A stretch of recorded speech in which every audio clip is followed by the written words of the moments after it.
Hello,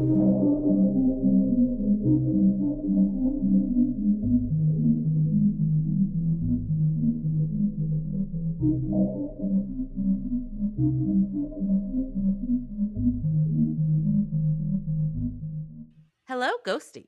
You're listening to Not My Ghost. Not My Problem. I'm Kelly. And I'm Jen. Whether you're a skeptic, a true believer, or somewhere in between, join us for a journey into the unknown. Because remember, when it comes to the paranormal, it may not be our problem. But it's certainly someone's problem.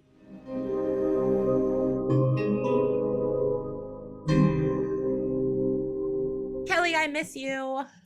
I miss you too. I'm so sad. I'm so sad that you're not sitting next to me right now. Yeah, I'm sad too, but I'm not sad that we didn't have to spend 30 minutes trying to connect our mics. That's definitely a plus. Yes, very much so. But I do miss you. This is the first episode we're recording apart from your visit. It's very sad. I have so much fun when I'm out there, and I wish I could do it more often, but life and kids and family and money kind of gets in the way of a lot of that. But you will be here in May. Yes, I will. And last night when I was drunk accidentally drunk, may I add, at my it's the best kind of drunk. My cousin's birthday party. She was introducing me to a friend of hers, and we were talking, and my cousin has a lot of tattoos, and they're really cool looking. And she was showing me this roly-poly she got tattooed on her knee, like the bug. Ooh. And it looks so cool. And she was like... That had to hurt. Oh, yeah. She said it hurt pretty bad.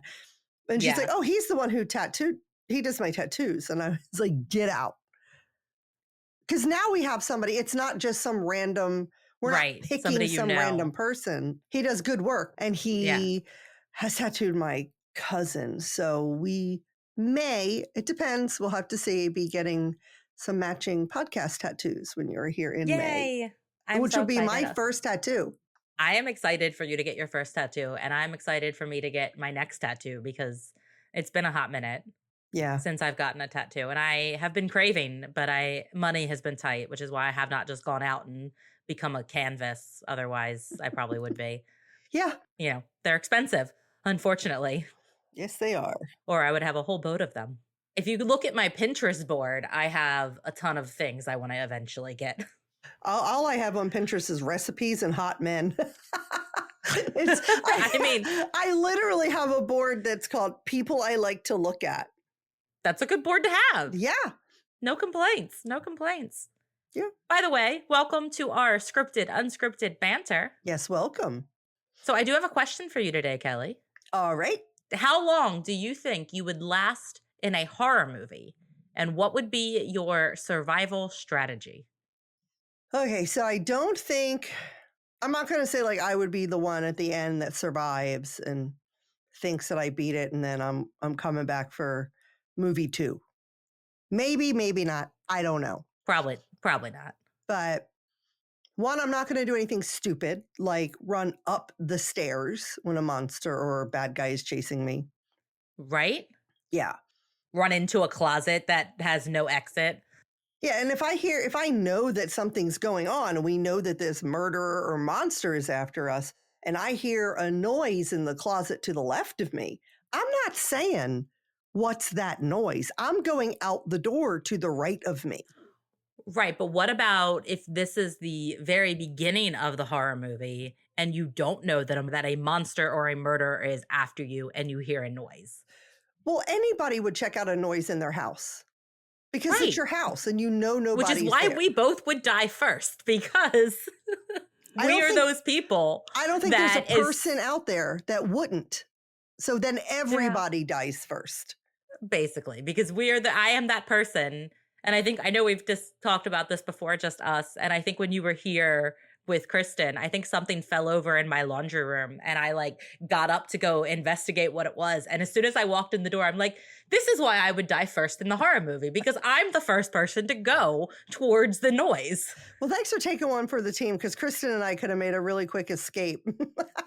Yeah, though the laundry room is right by the front door. So if the murderer was in there, unless you guys are jumping off the balcony, there it probably would have been Well, pretty he's hard for you to occupied with escape. you. Well, it depends how long it takes him to murder me. Is he I don't know. does he like is he I don't gonna know. like This is a drag it made up out? scenario. I have no idea. That's fair. However, if I made it past that first moment Yes. where we check it out. So when I was a teenager, we would always, me and my friend Heather and my friend Pam, hi Heather, hi Pam, I know you guys listen, love you. We would watch all of the Nightmare on Elm Street movies. And we were scared. They terrified us. But they're terrifying. And our strategy was that in our heads, we thought if we root for Freddy, then he won't come kill us in our dreams. Okay. So he thinks we're on his side. We are allies with the killer. So that would be my strategy. I would somehow try to make this killer monster think that I was working with him until I could get as far away from him as I need to be safe while some other dumbass tries to kill him. That's not my job. That's fair. Okay. Oh, I agree. I would never try to kill the serial killer and or monster. Yeah. But I honestly just don't think I'd last that long. I think that I don't have a very good survival instinct when it comes to that. Well, so I think I'd be dead pretty quickly. It's hard to say when you've never been in a position like that. Exactly. Though I will say, with people that both of us, because we have ADHD, we will have total meltdowns over the smallest minor inconvenience. But one thing we are good is we are very good in chaos. Yeah. Or any type of problem. Something happens, all of a sudden, we thrive. So I don't know. Maybe we would do well. Now, I have been in an abusive marriage with a monstrous man. And I survived. And a lot of people don't. And I'm not saying that's the person's fault. That's not the victim's fault at all. That's not what I'm saying here. No, not at all. But I'd have to say I have some survival instincts, I guess. Fair. And some survival instincts and a whole fuck ton of luck. Okay. Is what I had. There you go. Yeah. Yeah. That'll do it. That's all you need. That's mostly what you need is luck in horror movie scenarios. Everything. Anyway. Yeah, basically. Yeah. Okay, are you ready to dive into today's topic? Yes, I am. Today, we are stepping into one of the most notorious and haunted spots in St. Augustine, Florida, the Old Jail. Built in 1891, this historic structure has witnessed its fair share of suffering, crime, and tragedy. And now it is home to some restless spirits who just refuse to leave. From infamous criminals and tragic deaths to mysterious shadows and unexplained sounds, the Old Jail has earned its place as one of the most haunted locations in the area. So grab your flashlights, keep your wits about you, and join us as we explore the dark history and paranormal activity that make this jail a true nightmare for anyone who dares to visit. Well, I don't know that it's a nightmare for anyone who dares to visit. I agree. I wouldn't quite call it a nightmare when we visited, which we did. I'm not saying it's not a nightmare for a lot of people that visit, but it could be. It wasn't for us. So anyway, we posted on social media in early January when Kelly was here that we were together and about to go do something really fun. And for those of you who watched that little short teaser, this is what we were about to go do. We were sitting in my car. It was very cold, unfortunately. And we were outside of the Old Jail getting ready to do a overnight-ish. It was nighttime, dark, late, right. But we didn't stay overnight. Investigation of the Old Jail in St. Augustine. I have to say, I'd like to point out how much bullshit it is that I left Maryland after getting I got 8 or 9 inches of snow, and it was absolutely frigid. And I go all the way to Florida. I get on a plane. I pay hundreds of dollars to get on a plane and to fly to Florida. and I'm freezing my ass off outside in a nighttime investigation, just like I would be here in Maryland. Yeah. Yeah, that sucks. Though Saturday night was really nice. It was. It was the perfect night for your birthday. Yeah. Yes. Yeah. We all went out, as you know, if you follow us, and we didn't really we had like light jackets, but I know after a couple of bars, we had taken our jackets off and we're still walking around, and it wasn't too bad. Yeah, because once you get so much alcohol in you, you just don't need the coat. You get your liquor blanket going. Yeah. But anyway, we went to the old jail. We did a 2-hour investigation, and we're going to tell you about it. But first, we are going to talk about just some of the history for the old jail and some of the reported hauntings. And then we are going to talk about our investigation and our experiences that we had and some of the things we thought we might have caught while we were investigating. And we're just going to give you all the information. Yep. This will probably be 2 parts. So we're just going to kind of go and see how long it takes us to get through the history, and then probably come back for part 2 to talk about our investigation and some of the well-known hauntings and stuff that's there. Sounds like a plan. Let's go do it. Perfect. Well, before we dive in, I do got to give us our facts. Oh, that's right. So, yes, our facts. Fun facts for St. Augustine. And sorry, before I continue with that, I do just want to apologize if I said any of these facts when we did our second episode on the St. Augustine Lighthouse. I went back to look at my notes and I could not find them because we used a different app thing to track or to hold our notes in. And I don't know where my notes for the St. Augustine Lighthouse episode are, and they just disappeared. She says app thing. I used postcards.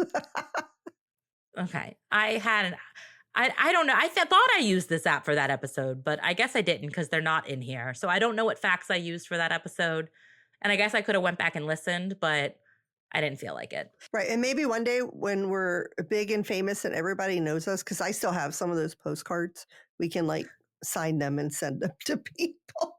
It would just be your postcards. I never wrote postcards. But you could still sign it. It's from the podcast. That's true. We could. That'd be fun. Keep hold on to them. Oh, wait, I'm sorry. I thought you were going to say fun fact. When you said fun facts, I thought you were going to say about prison. And I was really relieved that you said about St. Augustine, because I was like, what fun facts about prison are there? No, don't really have any fun facts about prison. So they're just about St. Augustine.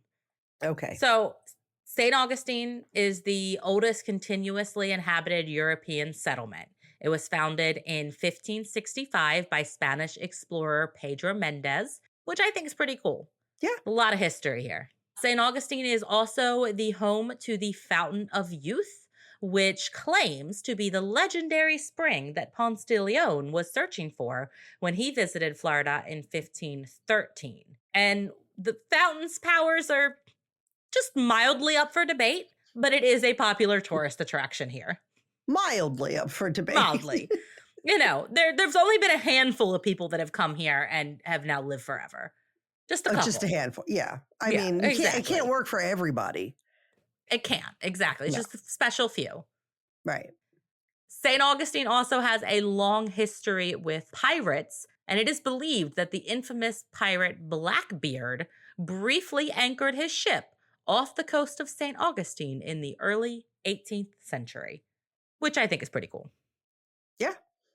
Who doesn't love a pirate? People that are being robbed by pirates. Okay, not a fan. I am thinking about Johnny Depp. You're thinking about Jack Sparrow. That's what I was going to say. You're just thinking about Johnny Depp. Pretty much. Now, for some scary facts, the Cathedral Basilica in St. Augustine is known for its beautiful architecture, and some believe that the bells toll for the dead. Some locals have claimed that the bells sometimes ring on their own, with no one present to pull the ropes. There are stories of people hearing the bells toll in the dead of night, which, signals the arrival of some spirits. That's cool. Yeah, it's pretty scary. I think church bells are kind of ominous in themselves.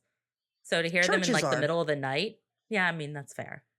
Those also in our cathedral that is here, there is the story of the exploding bishop. Have you ever heard that? Was that told on our ghost tour? Exploding bishop. I don't believe Did they tell that one on our ghost tour? Okay, I've been on a couple ghost tours, so I lose track of who tells what. Well, we went on a bar. Like all of our stuff was about bars, the haunted bars. Yeah, so. that's true. So you probably wouldn't have heard it. But basically there was this bishop that died, and back in the period of time, I don't remember the exact dates that he died, you used to be laid for a wake for 10 days out in the courtyard of the cathedral. Well, if you know anything, and you do, Kelly, about summer in Florida, it gets very hot. And Yes, this was before the time of embalming. So the bishop was kept in a casket that was metal at the bottom and had a glass top so people could see him and pay their respects in the hot summer Florida sun for 10 days. So when they brought him into the cathedral for his mass, the first couple of rows where the richest people sat, this is probably the only time in your life you're really happy that you don't have money. They basically, the first couple of rows could hear the casket kind of rattling and crackling.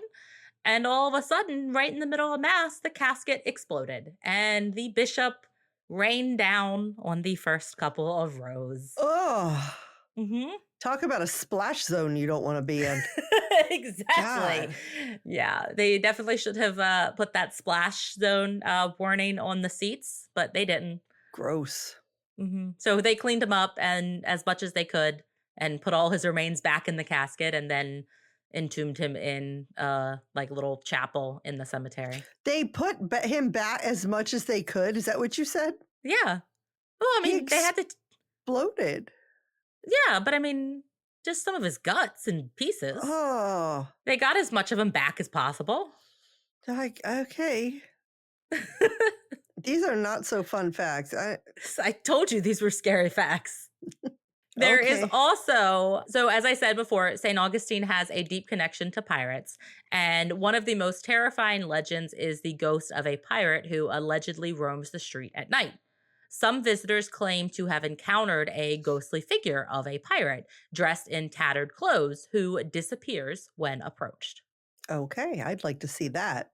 Yeah, me too. Now, we do have some people that dress up as pirates and just roam the streets of St. Augustine. But I guess if they disappear, that's kind of your telltale sign that they're a ghost. I mean, it would be a strong indicator that it's not a person. Or they're just really good at magic. That's true, too, because illusionists can do some crazy shit. They can. And for our last scary fact, there is a story of a greyhound who met a tragic end, unfortunately, after being hit by a carriage in the early 1900s. Aww. But its spirit is said to haunt the streets of St. Augustine, and many have claimed to see a glowing, ghostly greyhound appear and then vanish before their eyes. I would be like, come here, good boy. Come here. He's a good boy. Or girl. We don't know. Could be a good girl. Could be.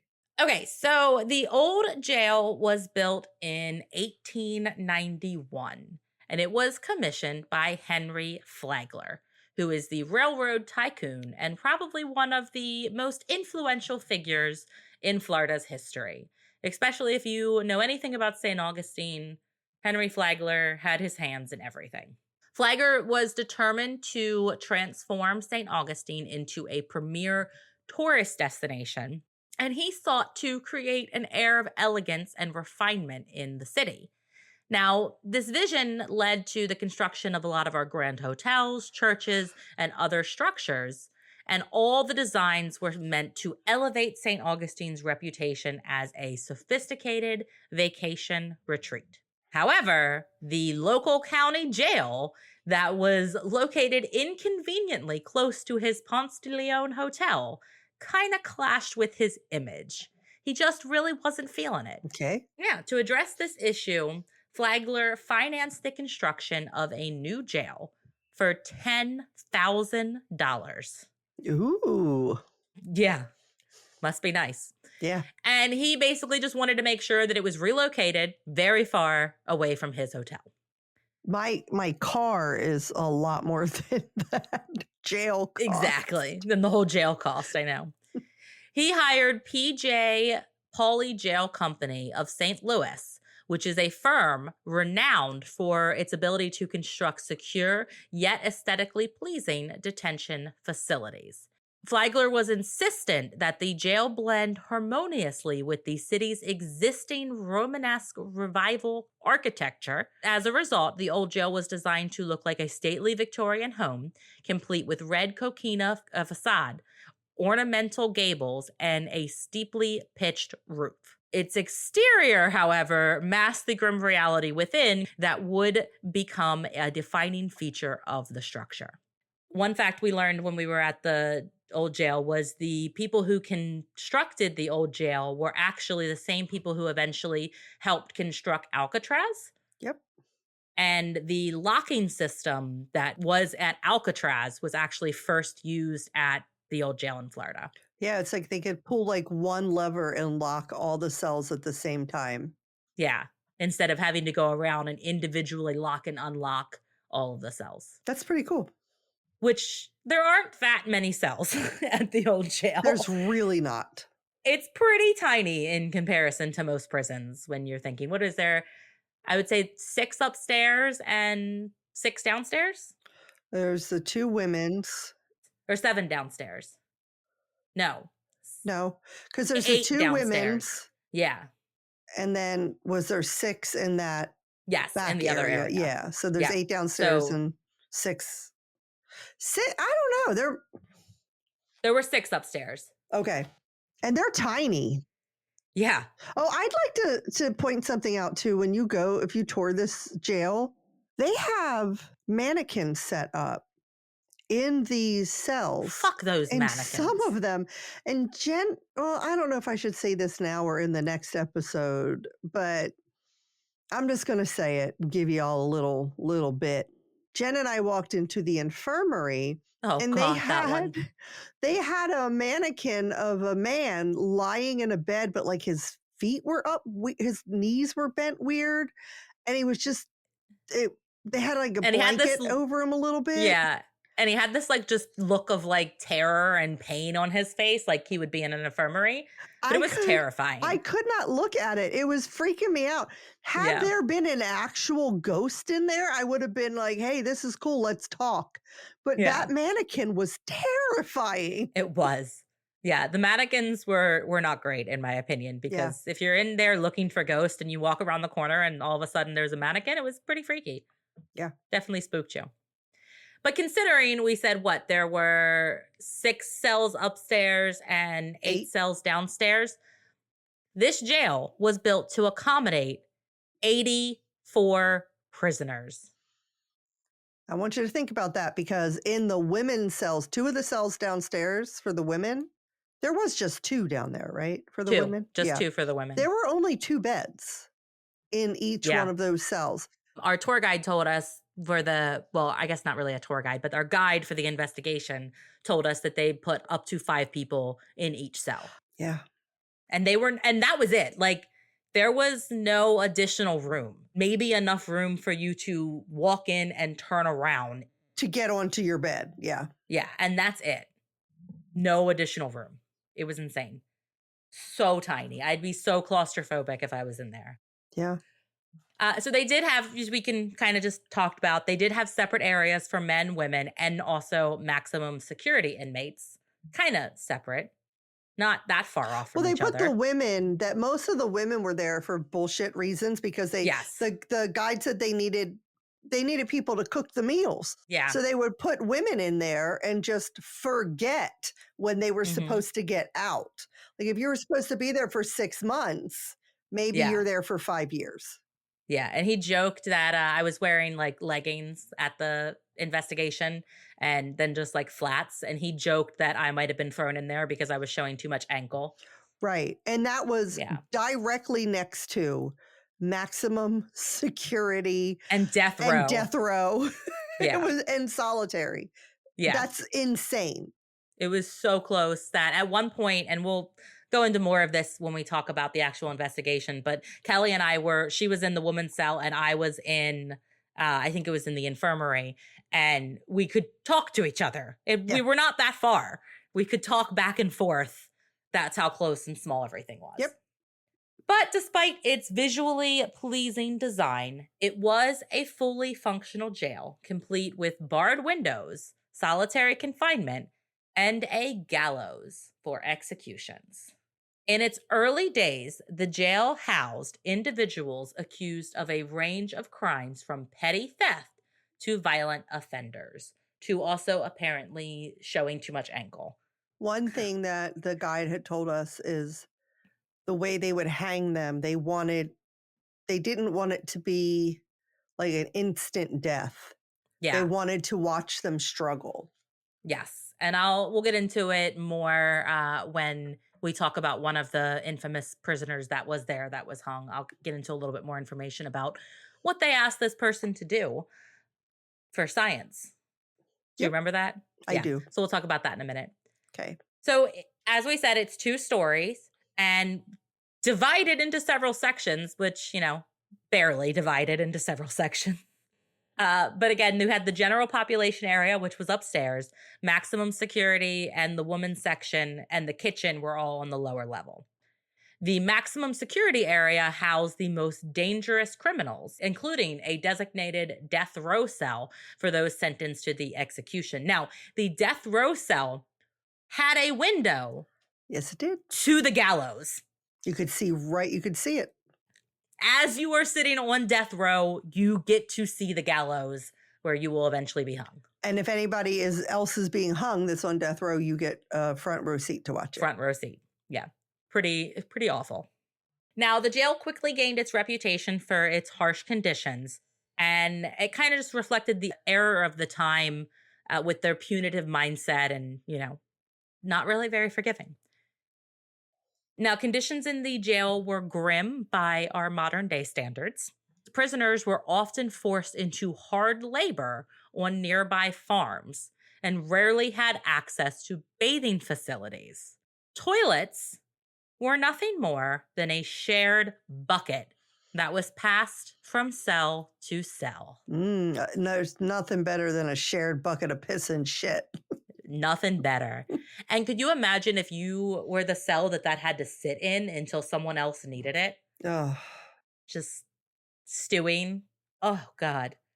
Beds were slabs of termite-infested wood that served as a collective cot. They had 4 beds in each cell, and they often shoved way too many people in each cell. Way too many. Yeah. And I will tell you, I sat on several of the beds while we were in there investigating. And most of them, when I would sit, my head would touch the top cell. Or the top bunk above it. Yes. So and I'm not tall. I'm 5'6". So could you imagine being somebody in there that's like 6 foot and like you couldn't even sit on your bed comfortably? Yeah.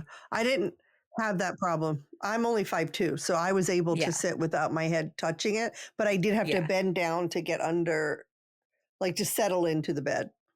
Yeah.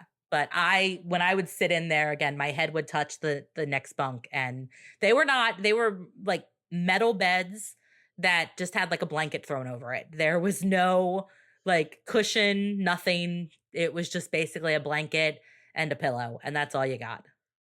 Yeah. Miserable.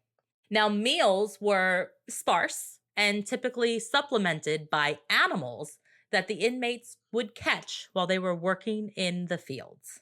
So, squirrels, rats, rabbits. Groundhogs.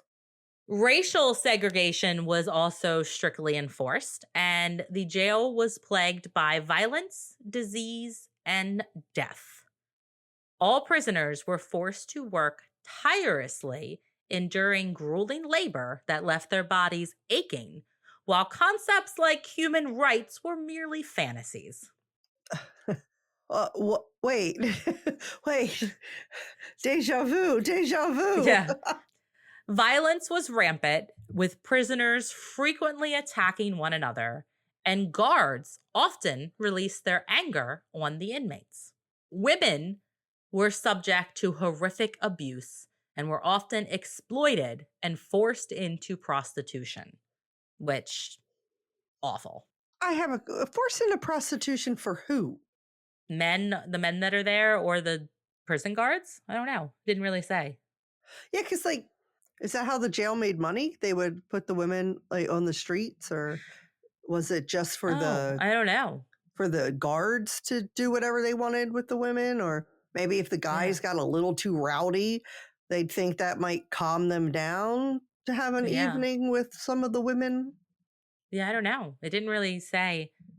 One thing I will point out as we're going into more of the history is it's hard to find a lot of information Yes. about the old jail because apparently before it got shut down, there was some shady shit that happened and all the records were burned because they didn't want people to look too deep into all of the shit that was going on. So they basically just got rid of everything.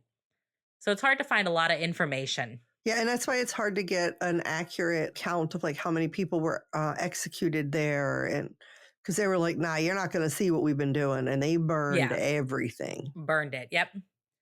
Now, the women that were of low standing or poor, basically, or had a bad reputation were often dragged to jail without mercy. Again, showing a little too much ankle, sent to jail. Yeah. They'd face a sham of a trial and be handed harsh sentences. If you were poor or didn't have a family or a husband, or were mentally unwell, or just too attractive without anyone to protect you, the authorities would just throw you into the system. Because that's a reason to throw women in Yeah. jail. You're just too pretty. And You're too you pretty. don't have a husband or a family, so just go to jail. I mean, I'm glad I have a husband, so I'm safe, but Jen, you're fucked. Fortunately, I'm not that pretty. It's fine. You're gorgeous. Oh, thanks. Now, the men weren't really treated that much better. They were shackled together, they were carted around in small cages, often without proper tools or shoes. And they basically returned to the jail every night, covered in opened wounds. Nice. Yeah. Now, the two-story southern wing of the building housed the sheriff's office and the quarters for his family. And even that was not that big. It really wasn't. And it was, again, in a wild decision, very close to the maximum security. Yes, and death row. Yeah. It was better than the jail, obviously, parts of it, but it really, like I said, wasn't that big. From the moment it opened, the old jail was both a symbol of Flagler's influence and a grim reminder of the darker aspects of the city's history. It remained operational for 62 years, serving as the primary detention facility for St. Johns County until its closure in 1953. During this time, it witnessed countless stories of hardship, punishment, and ultimately the execution of 8 inmates on its grounds. Now, that's what the history tells us, is that 8 people were executed there. But again, as we said, they didn't really keep very good records and they were all burned. So we don't really know that number. And when I searched to try to find the names of those 8 inmates, I couldn't really come up with too many of them. Yeah. So I don't really know where they got the number 8 if they don't have the names of the people that were executed, but that's what they told us. Yep. Now, the contrast between its picturesque exterior and its harsh purpose encapsulates the complexities of St. Augustine's history during this period. Throughout its 62 years of operation, the old jail housed a wide variety of inmates ranging, as I said, from petty criminals to more hardened offenders. The first person, and I'm going to talk about 2 people who specifically are in history to have actually been hung and executed at the old jail. Charlie Powell is one of them, and Charlie was executed in 1934. Now, Powell was convicted of the brutal murder of a man named George R. Anderson, who was believed to be spreading rumors about Powell's wife. In a fit of rage, Powell tracked down Anderson and killed him with a razor. This crime was highly publicized, and Powell's trial was swift and resulted in the death sentence. Powell was known for being violent and volatile, and his crime further solidified his dark reputation in the community. I wonder what these rumors were. I know, that's what and we asked, but we didn't get a response. I mean, obviously you have a good idea of what it was, but Probably. I'd still like to, you killed someone with a razor. Yeah. I want to know what these rumors were. Yeah. What was this guy saying that was that bad? Now, the other one that is documented to be hung there, and they actually have a picture of this person at the gallows, not actually being hung, but before, and that's before he got hung. And that's actually in that area where solitary and death row and the infirmary and all that is in. This person's name was Sim Jackson. Now, his story is a little less clear than that of Charlie, but basically what we know is that in 1908, it is believed that he murdered his wife with a straight razor. Now, the details of the crime are somewhat murky, but it was described as a very gruesome and violent act. I don't know why everyone feels the need to murder people with razors in this I was just going to time, say, that's like so wild that it's razors that are doing it all. Razors. That was the murder weapon of choice of people in St. Augustine, I guess. He was convicted pretty quickly, and he was sentenced to death by hanging. And his execution took place in 1908. And this is the one we were talking about where they actually... So and I didn't find this online, so the only source I have for this is being told by our guide that was there. So I'm just telling you what I was told. But Sim Jackson basically apparently was a really good guy, right? And something cracked in him, and they didn't really know why he did what he did. Apparently, he said he didn't remember doing it, and people have discussed that, was he mentally there?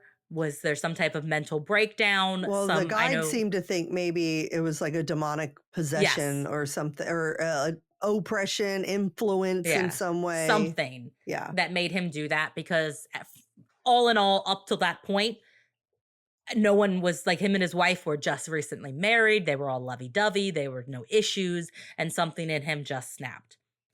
That's what the guide told us. Now, the guide also told us that he was very remorseful of what happened at that point. And this is what they asked him to do for science. They wanted to figure out how long it took you to die, basically, when you were hung. So they asked him, when they hung him, to continue to wiggle his fingers as long as he could after being hung. And the guide said that he wiggled his fingers for 8 minutes. Can you imagine agreeing to cooperate with that? Well, hey, we're going to kill you. Yeah. Can you help us out? They said that he felt so remorseful for what he did that's why he agreed to do that. The jail was also the site of several escape attempts, though not many of them were successful. One of the most dramatic occurred in 1920 when a group of inmates managed to overpower a guard and break through the barred windows using smuggled tools. Their freedom was short-lived, however, as the local sheriff, a relentless enforcer of the law, organized a manhunt that led to their swift recapture.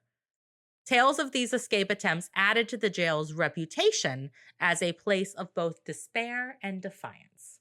The jail's harsh conditions were exacerbated by the practices of the sheriff who ran the facility. Sheriff Joseph Perry was particularly famous for his controversial methods.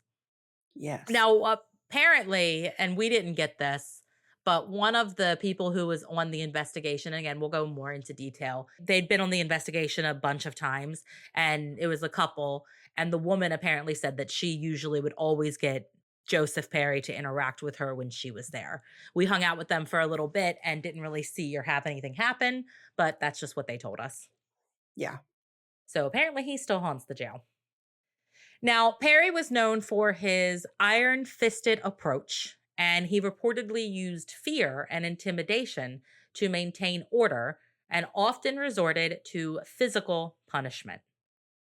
Under his watch, the jail became a symbol of suffering, with inmates enduring severe overcrowding, as we said, and inadequate ventilation in the Florida heat. The jail is not really climate control. No, the upstairs, it was even now just bars over the windows. I don't know if there was actual window panes on there now, but they said back then it was just open air. Yeah. Even now there were window panes now because we couldn't hear like the outside, Right. but it was not like heated. Like it was pretty chilly. I mean, not as cold as it was outside. It was probably like low 30s that night, low to mid 30s. And we were actually, funny enough, warmer downstairs. And then we went upstairs Yeah. and it was really cold upstairs. Makes no sense at all. No, it didn't. There were a lot of stories of prisoners falling ill due to a lot of these conditions, and it was not uncommon that many didn't survive their sentences. I know our guide told us that what was the ad? Do you remember what he said about the average length of people living there? I know he gave us a number and I can't remember I don't now, remember. but it was not long. Like the fact that people would come in, the conditions were so bad They would die pretty that quickly. they would just die from poor conditions. Which Yeah. could you imagine just like having, you stole something to help feed your family and then you got sent to jail and died because you You've didn't got get an fed infected proper open food wound. or yeah, Yeah. insane. We're going to talk a little bit more about the execution gallows. So executions at the old jail were infrequent. As we said, there's only 8 that they are claiming to have happened, but they were highly theatrical. They drew large, eager crowds. That's what you just do on a random Sunday. You just, let's go watch the local hanging. Somebody's being executed today. Get the kids. Get the kids. We'll pack a picnic. Let's go. This is our entertainment for the day. Hangings were public spectacles, and locals treated them more like entertainment than the somber events that they were. The crowds became so rowdy and uncontrollable that during these executions that the county was eventually forced to issue unreliable timeframes for when they would take place. Yeah. So the crowd was so rowdy that they basically had to be like, hey, we're going to hang this guy on June 2nd. And they actually were going to do it on June 1st. Could you imagine? That many people were like rushing to watch the entertainment of someone dying. Now, I understand that they're criminals and I don't, if you want to, we don't have to have a debate about the death penalty. I just, even though they're criminals, I don't know that we should be yeah, and just watching, letting the kids, I can't even form words. It's so disturbing to me. It is. I mean, it even happens. I mean, I say modern day because this was only 30 years ago, right? The 70s was only 30 years ago, right? It's not that far. That's right. Yeah, just I was 30 years born ago. in the 70s, so yeah, exactly. it's a little closer to 25 years ago, but yeah. Yeah, exactly.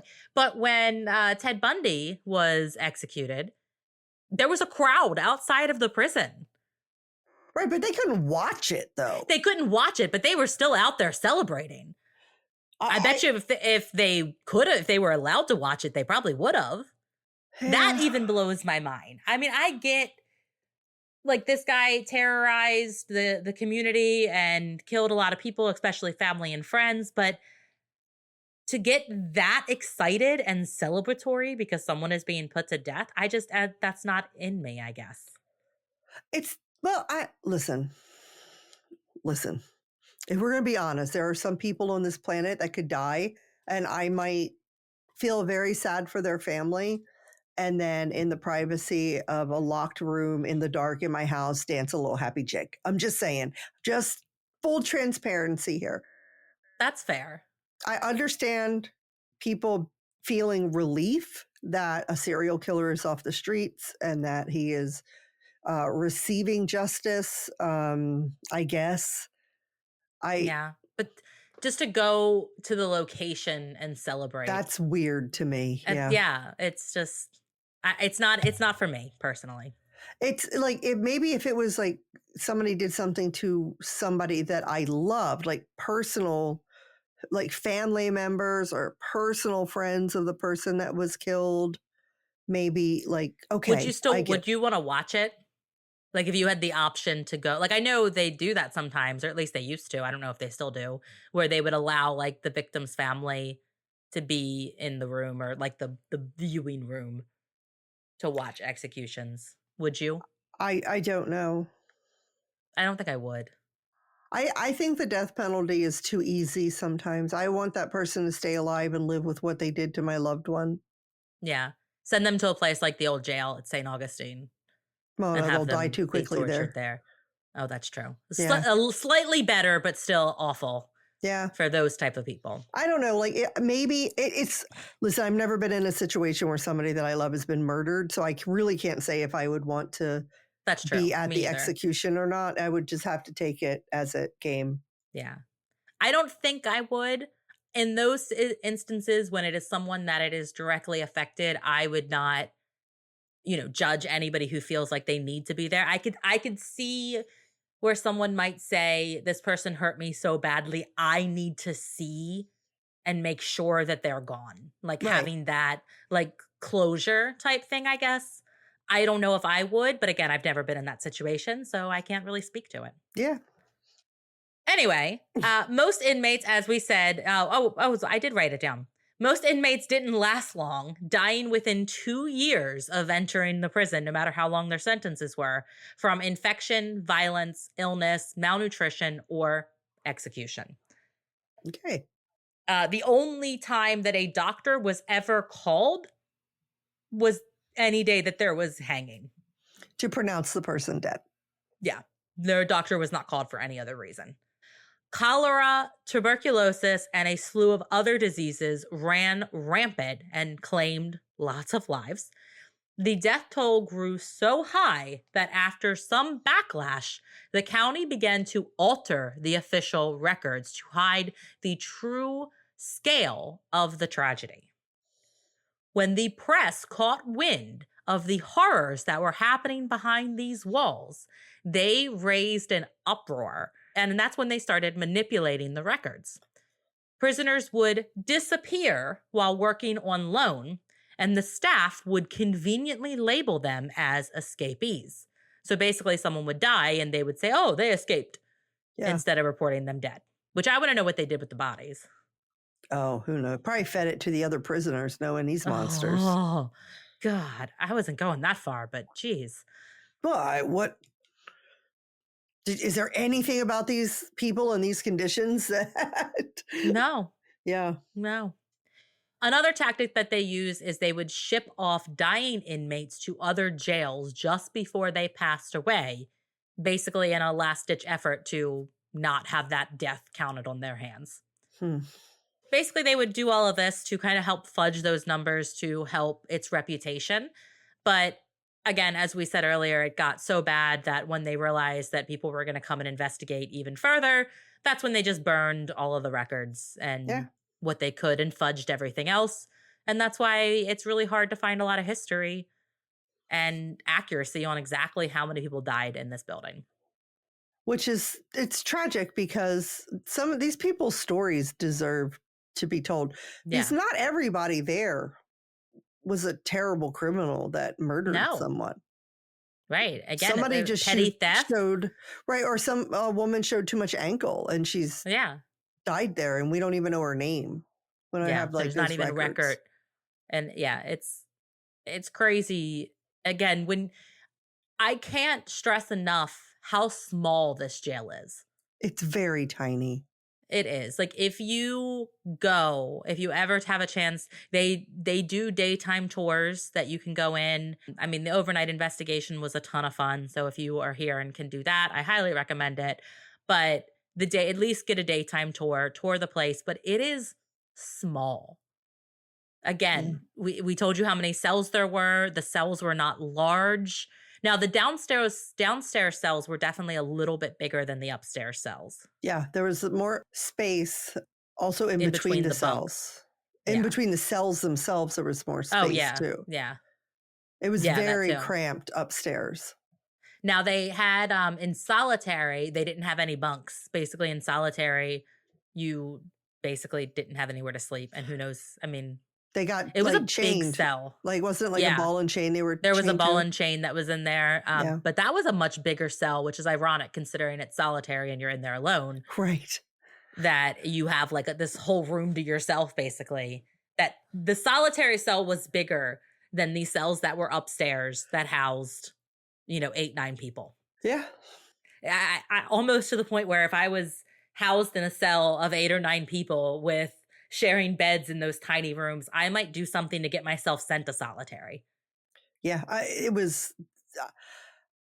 I couldn't imagine being in one of those cells by myself, let alone with 8 other people.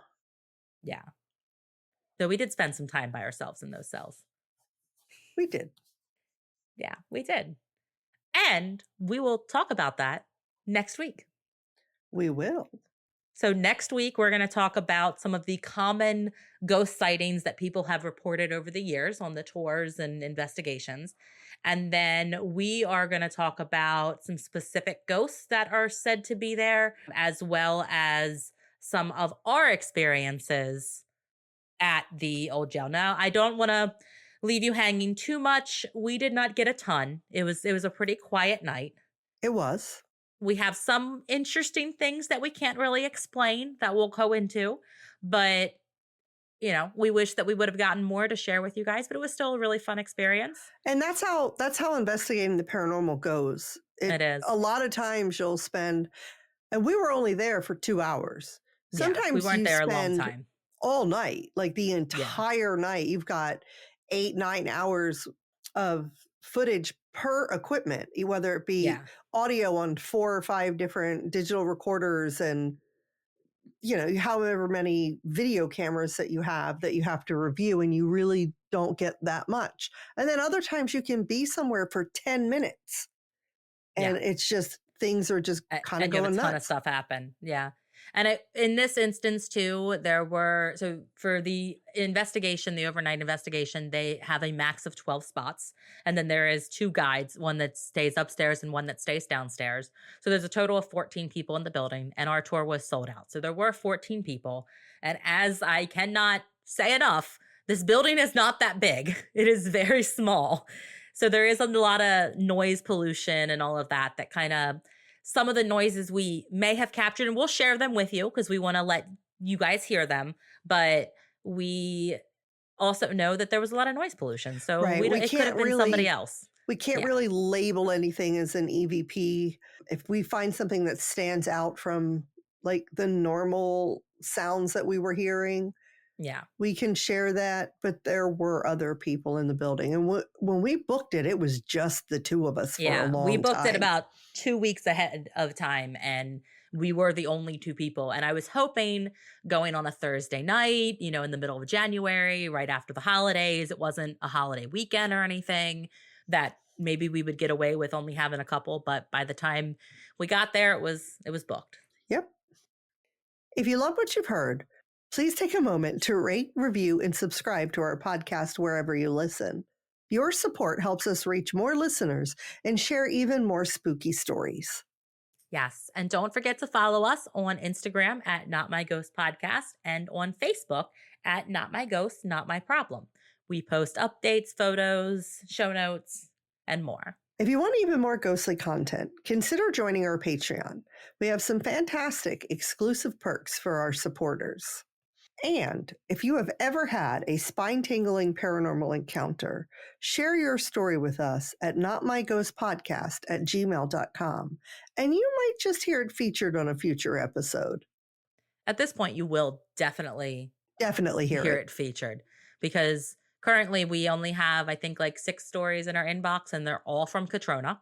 Thanks, Katrona. Thank you, Katrona. So please send us your stories. We will continue to ask and beg for them because we really want to hear your stories. We love doing our Paranormal Postcards episodes. They're fun to hear what other people experience. Yes. So please send us, write it down. If you listen to other paranormal podcasts and you've already emailed them a story, just forward it to us. Yeah. We don't care. Nope, not at all. You don't even have to edit it. Just forward it to us and we'll read it for you here. Yeah.